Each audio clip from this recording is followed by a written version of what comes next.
Olá, tudo bem? Eu sou o Cacá Mendes e este é o canal Zé Cacá o Curioso.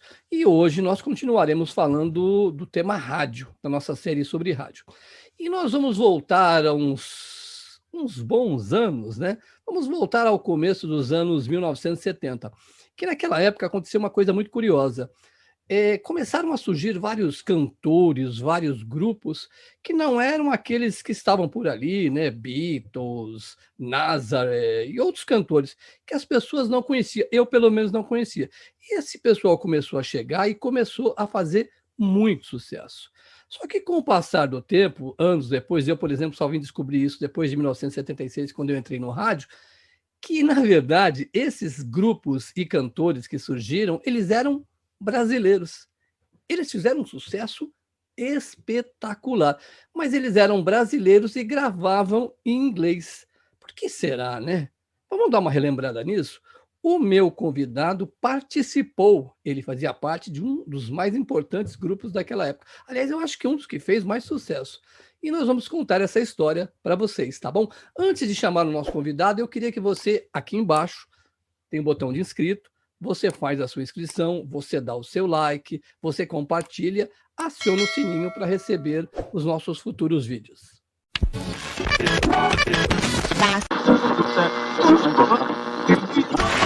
All Hit Radio. E na nossa tela, eu tenho um prazer enorme, porque eu já trabalhei com ele, ele foi meu chefe na Rádio Record e na FM Record, de receber o André Barbosa Filho. André, que prazer te receber aqui, cara. Poxa, Cacá, que legal.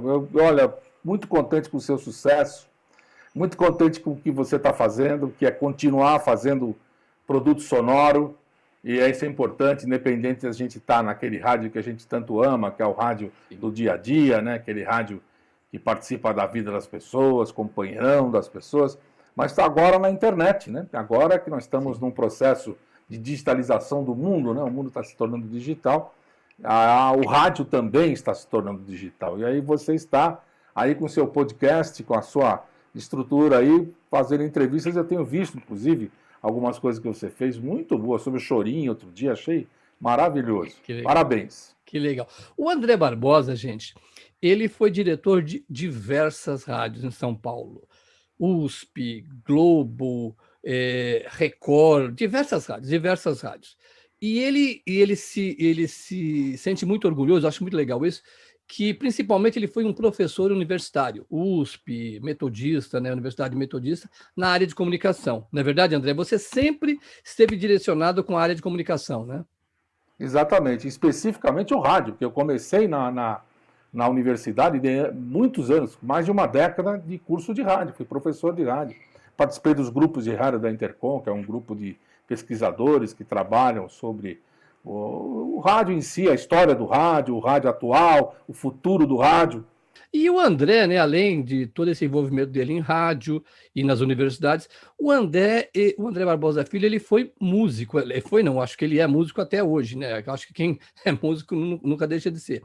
E ele participou nessa época que eu comentei sobre o nosso tema, lá começo dos anos 1970, fazendo parte de um grupo. Antes de eu chamar os nomes que eu quero que ele conte para mim, eu queria fazer uma pergunta. André, você estava naquele momento e você participou daquilo, sem se identificar o grupo que você fazia parte. Me explica por que e são grandes cantores, muitos cantores que fizeram depois sucesso usando seus próprios nomes, anos depois. Por que havia essa necessidade de vocês, e você fazia parte, de gravar em inglês? Mais voltado para a música jovem, e aí tem um detalhe muito interessante.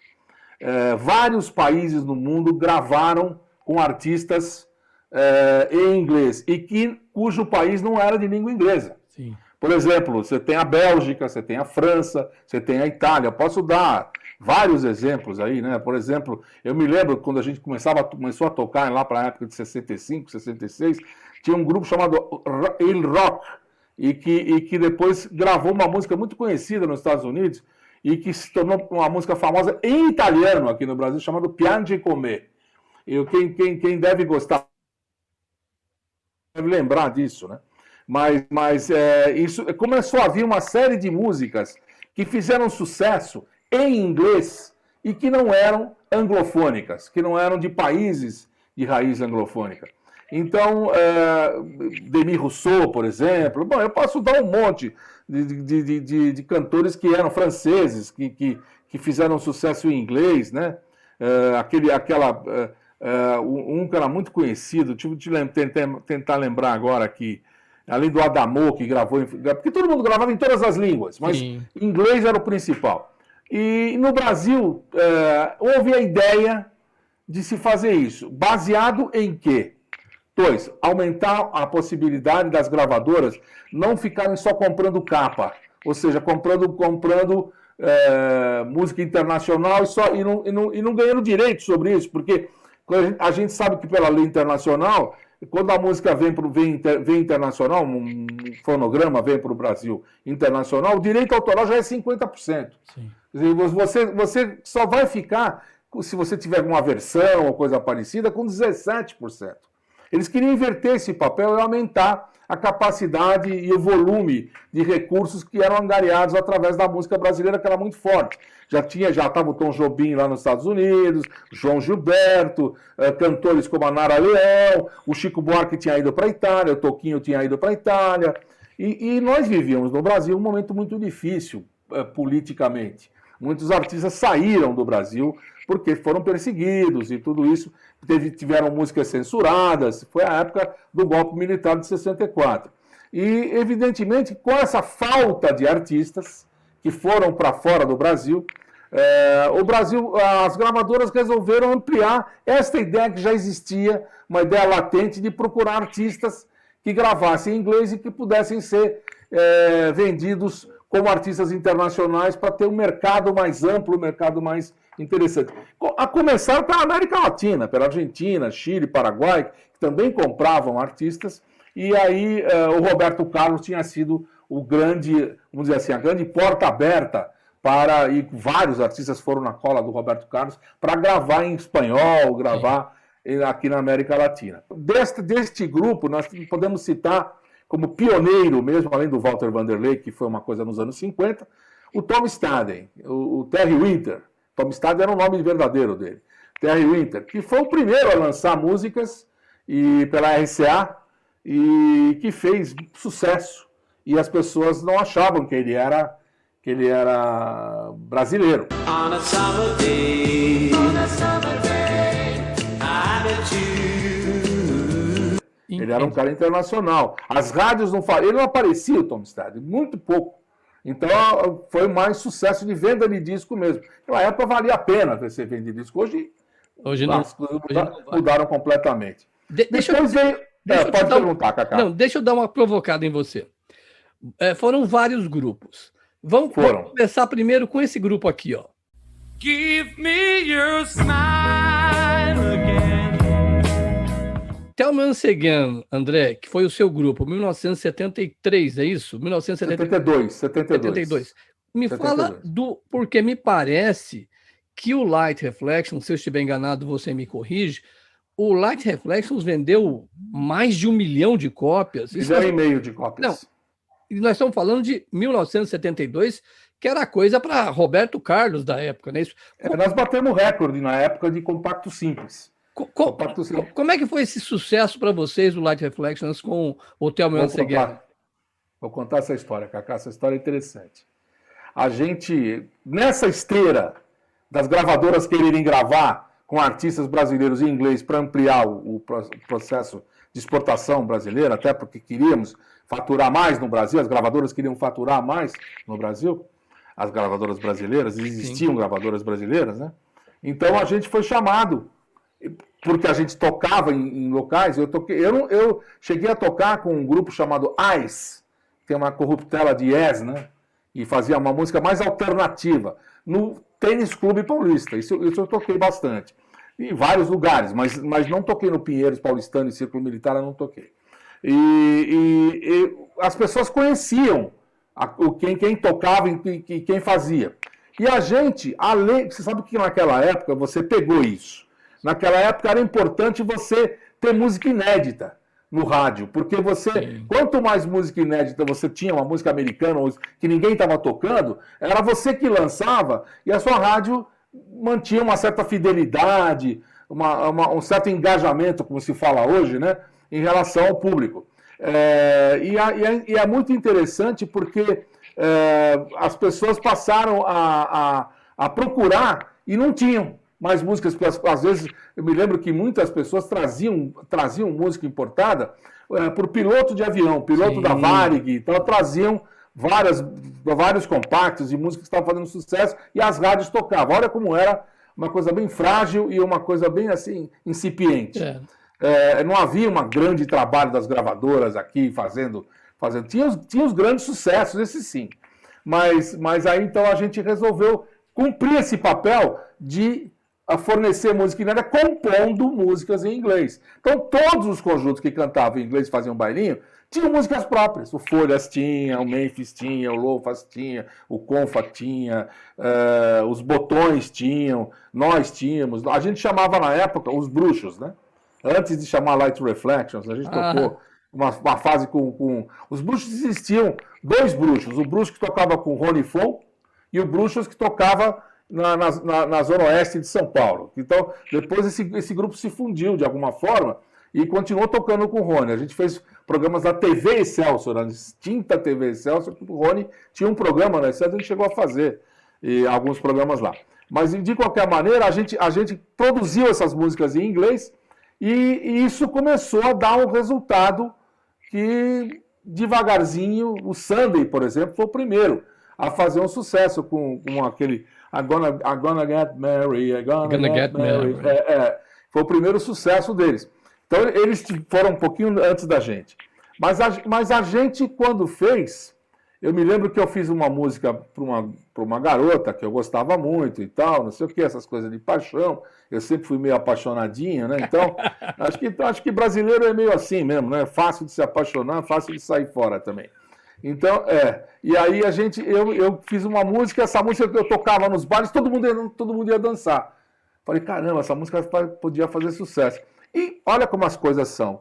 Chamaram a gente para fazer. Tinha um cara chamado Cesare Benvenuti, muito conhecido no meio musical, é um italiano que é dono de rádio na Itália, não me lembro mais como é o nome da emissora que ele tinha na Itália, mas ele tinha uma emissora FM na Itália, que tocava muita música internacional. O Emílio Vitali, dono da Copacabana, chamou o Cesare para o Cesare exercer o papel de ser o produtor desses conjuntos. Evidentemente que a RCA fez a mesma coisa, mas o maior número de pessoas estava no selo Cashbox. Sim. Era o selo que lançou esses grupos todos, inclusive a gente. E o Cesare fez um trabalho com a gente num estúdio reunidos aqui na Paulista. A gente gravava em 2 canais, e não em 36 ou nem 64, mas em 2. Chegamos a gravar em 4 num estúdio maior, mas gravamos o Thelma Seguin em 2 canais. Então os Beatles também gravaram grande parte da música deles em 2 canais, né?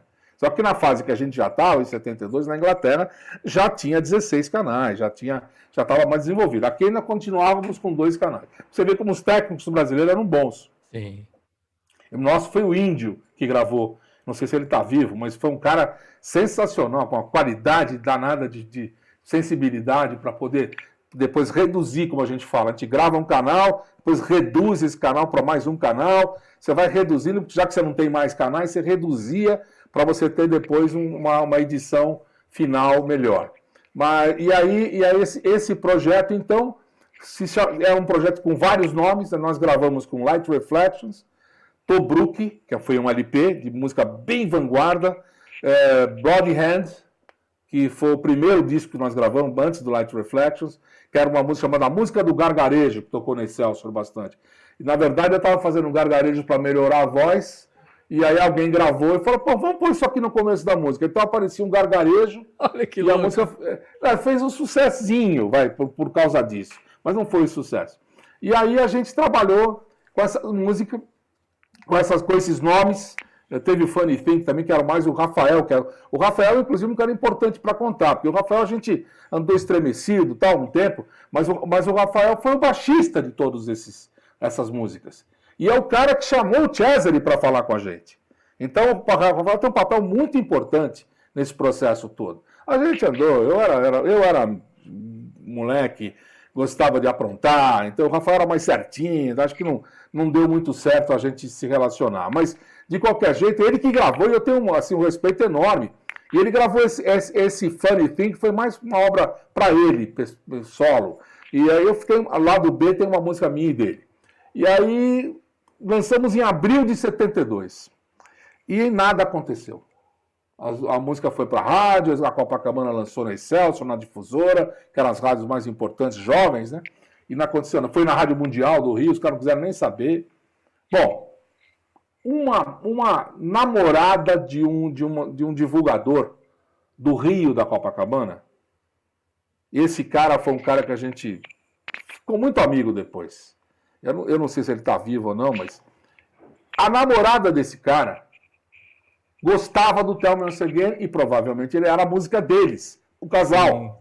Tá? Como a gente sempre tem uma música que a gente gosta mais, que conheceu a namorada, a mulher da gente e tal. Era essa música deles, o Tell Me Once Again. E ela pediu para ele encarecidamente para tocar na Rádio Mundial, no programa Show de Boate, que era um programa que ia de madrugada. O DJ era o Big Boy. O Big Boy, que era o maior DJ do Brasil, em termos de discotecário, era o maior discotecário brasileiro, não se chamava DJ naquela época, né? E ele tocava, conhecia tudo de música internacional, tudo. Fã dos Beatles, loucamente. Ele teve um programa na Excelsior depois aqui. Eu trabalhei com ele aqui. E ele sabia que a música não era em inglês. Ele conhecia todo mundo. Mas o nosso amigo, Ilmar, chamava o divulgador. Ele insistiu tanto, porque a menina dele queria tanto, sim, que o cara falou, vou tocar uma vez. Vou tocar por causa de você, que você é um cara que sempre me dá atenção, não sei o quê, está sempre em contato comigo. Eu vou te dar essa oportunidade. E tocou o Tell Me Once Again de madrugada. Ela voltou no mesmo dia, em 9º lugar de pedidos, tendo tocado uma vez. Ele repetiu no outro dia. Ela foi a mais pedida. Em 2 dias ela se tornou a mais pedida. E aí ele ligou para o cara e falou, essa música é boa.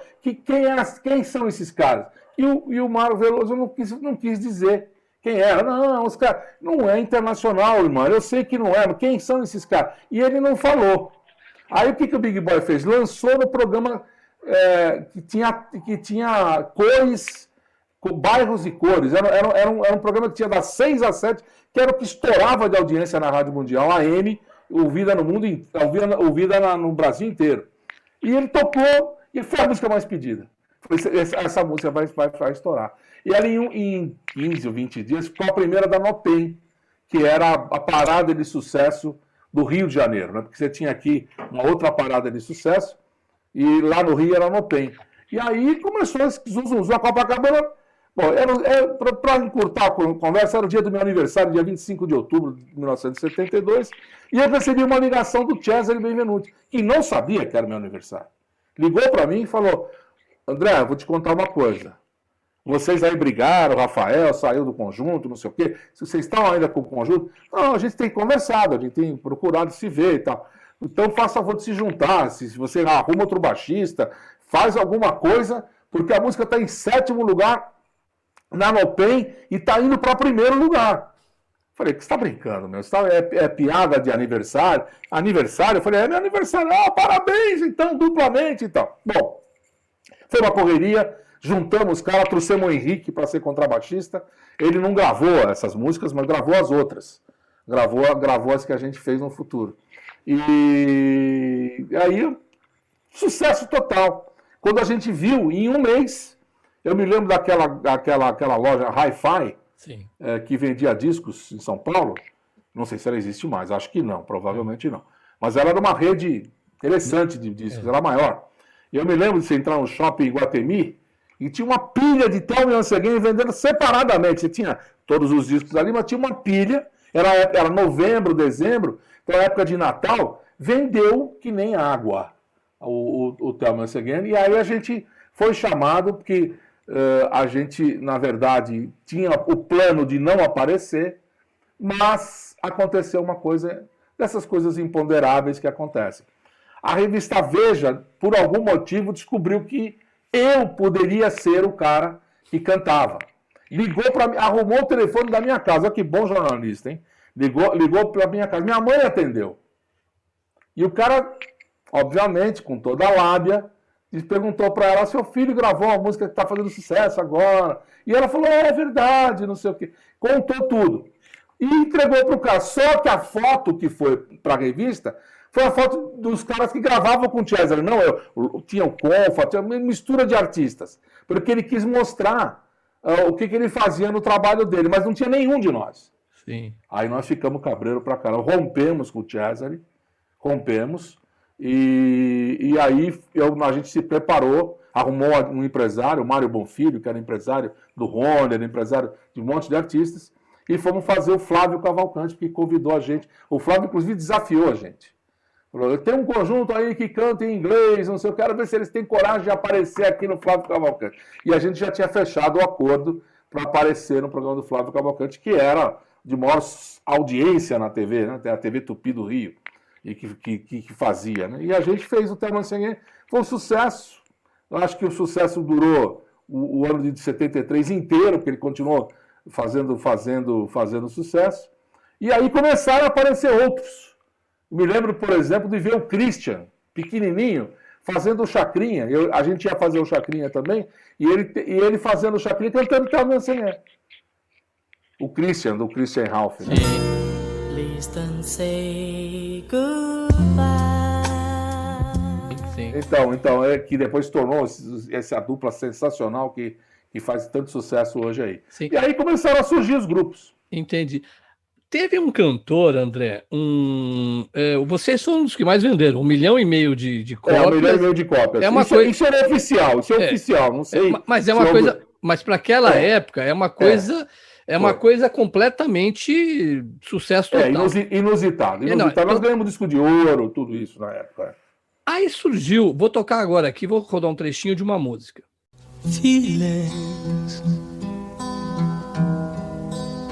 Feelings, Morris Albert, André. Eu queria que você falasse do Morris Albert. Essa música é uma das músicas mais regravadas não só no Brasil, é isso? É no mundo, essa música do Morris Albert. Eu acho que ela está entre as 10 mais gravadas no mundo, porque você tem White Christmas, que é a mais gravada no mundo, parece.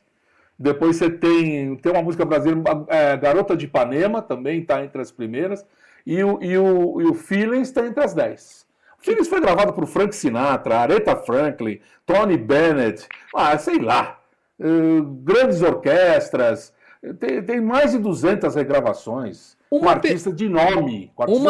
Uma pergunta, e não estou aqui fazendo tipo. O nome do Morris Albert era Alberto Maurício alguma coisa ou não? Alberto Maurício Kaiserman. Olha. O Maurício foi muito amigo da gente naquela época, porque o Maurício tinha um selo próprio. O Maurício era um cara mais escolado, um cara que tinha uma visão maior do meio do que a gente. A gente era universitário e tinha muita trava com relação ao meio artístico, porque o meio artístico é complicado realmente, você tem que mergulhar de cabeça no meio artístico.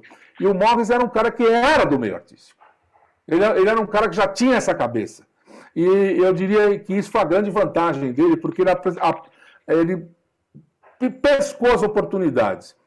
Talentoso, bonitão pra caramba, um cara moreno que faz sucesso nos Estados Unidos pra caramba. Ele compositor, né? Ele tinha um selo chamado Deep Throat, que ele queria lançar as músicas, ele tinha uma associação olha como ele já era esperto. Ele não foi um cara como nós, contratado da emissora. Ele fez um acordo de selo com selo, com a Copacabana, para lançar o selo dele, com as músicas que ele fazia. E acontece que isso não deu certo e ele acabou sendo produtor da Copacabana, conseguiu fazer produção e foi produzir o Light Reflections, que era o maior sucesso da Copacabana, em termos jovens, né? E a Copacabana, naquela época, Benito de Paula, Calbi Peixoto, Angela Maria, grandes nomes da música brasileira. Da música nova, jovem, tínhamos outras pessoas, mas a gente fez um grande sucesso ali. Então ele foi ser produtor da gente. O disco One Way que a gente gravou, e que tem o Thelma Segame, porque o Thelma Segame foi lançado em compacto primeiro, mas num LP, ele foi o produtor. da gente. E se tornou bastante amigo. Eu acho que ficou mais amigo do Henrique, do Cid, que era o baixista e o baterista, do que meu. Eu era meio chatinho, né, de ficar fazendo relações. Eu falo a verdade, porque não custa nada. Eu tinha muita admiração para ele, mas me lembro olha que coisa incrível. Essa é uma história maravilhosa. Ele, no estúdio, ele mostrando as músicas, chegou no piano e mostrou o Feelings. Olha. E eu vou dizer para você mais. Isso aí, os caras do conjunto podem me confirmar se eu estou falando mentira ou não.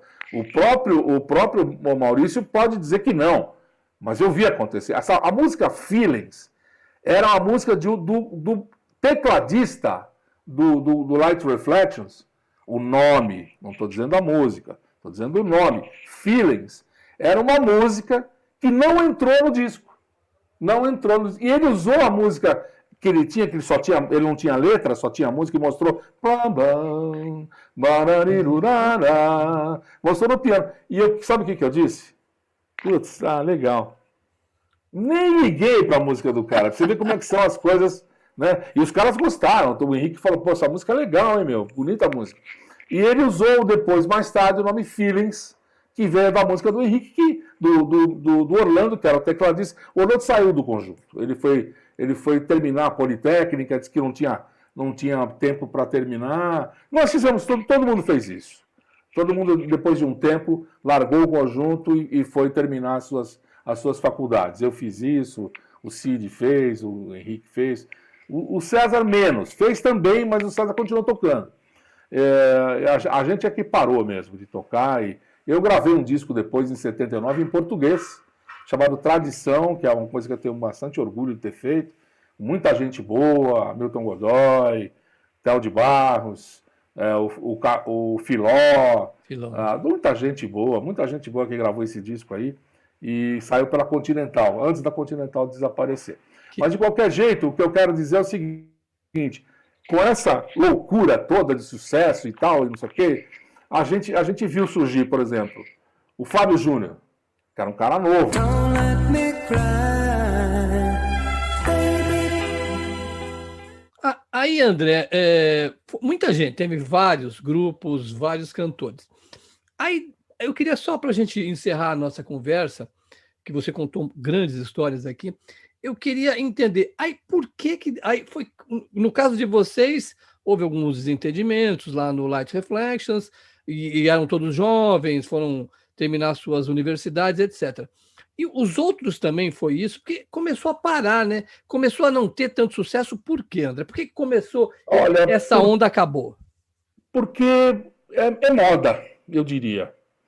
Porque as pessoas o público começou a ver que esses caras eram brasileiros, e não tirando o valor deles, porque o sucesso, sim. O público não tirou o valor deles, porque eles continuaram tocando em rádio, fazendo show pra caramba. Mas os próprios artistas perceberam a limitação que era cantar em inglês, uma língua estrangeira que não era deles. Alguns não sabiam falar inglês. É uma coisa bem interessante. Tinha muito embromation, né? Tinha muito embromation, né? Então alguns partiram para aquilo que eles achavam que era o melhor para eles e que eu considero o melhor, né? Que é cantar em português. Sim. Então começou aos poucos perder um pouco essa porque os sucessos começaram a escassear. Sim. Eles começaram até o final dos anos 70 ainda tinha alguma coisa, mas já não era como os anos 70, o início dos anos 70, em que você tinha na parada de sucesso 10 caras cantando em português bem na frente. Eu diria que isso fez com que as gravadoras não se interessassem mais. Entendi. E aí tem um outro aspecto. A música brasileira começou a subir. O samba começou a subir. Ao lado da discoteca, que fez sucesso nos anos 70, o samba começou a subir. André, muito obrigado. Que aula que você nos deu, muito legal. Eu te agradeço demais. E a gente tem que voltar aqui para falar de outras coisas, porque o André é um cara totalmente enfiado na comunicação, no rádio, na televisão, já fez parte até de governos lá em Brasília, quer dizer, ele é muito envolvido. E aí eu quero te convidar para a gente voltar para falar de outros assuntos, tá bom, André? Muito obrigado, viu? Cacá, sempre um prazer, Cacá.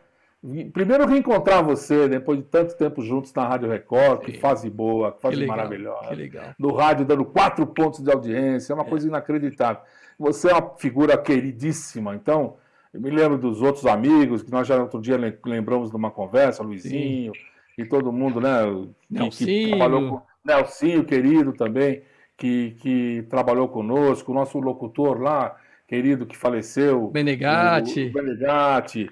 E, sei lá, a Rádio Record marcou a minha vida, marcou a vida de todos nós. É verdade. Um grande momento. Te agradeço muito pela oportunidade, estou à sua disposição, quando você quiser, para a gente voltar a conversar.